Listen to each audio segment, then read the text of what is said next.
Polling ഏജന്റുമാരുടെ നിയമനങ്ങളെയും ബൂത്തിലെ കർശന നിയന്ത്രണങ്ങളെയും കുറിച്ചുള്ള ഒരു ദ്രുതവിവരണമാണിത്.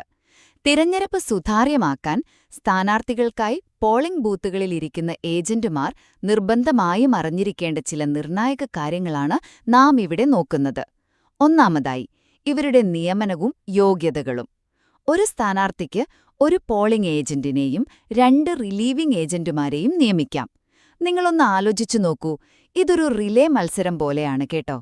ടീമിൽ 3 പേരുണ്ടെങ്കിലും ബൂത്തിനകത്ത് ഒരേ സമയം ഒരാൾക്ക് മാത്രമേ പ്രവേശനമുള്ളൂ.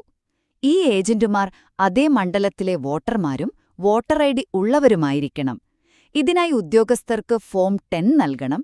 ഇനി നിയമനം റദ്ദാക്കണമെങ്കിൽ ഫോം 11. രണ്ടാമതായി, ഇരിപ്പിടവും നിരീക്ഷണവും. വോട്ടറുടെ സ്വകാര്യതയും തിരഞ്ഞെടുപ്പിലെ സുതാര്യതയും എങ്ങനെ ഒത്തുചേരുമെന്ന് നിങ്ങൾ ചിന്തിക്കാറില്ലേ?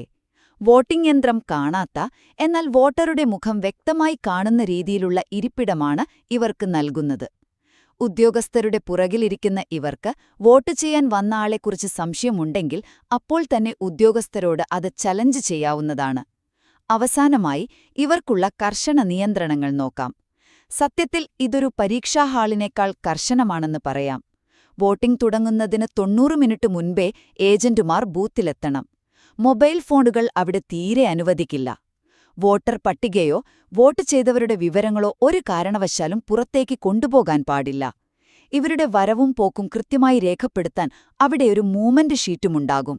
ചുരുക്കത്തിൽ, കൃത്യമായ നിരീക്ഷണവും അച്ചടക്കവും വഴി തിരഞ്ഞെടുപ്പ് പ്രക്രിയയെ തികച്ചും സുതാര്യമാക്കുന്ന സുപ്രധാന കാവൽക്കാരാണ് പോളിംഗ് ഏജന്റുമാർ.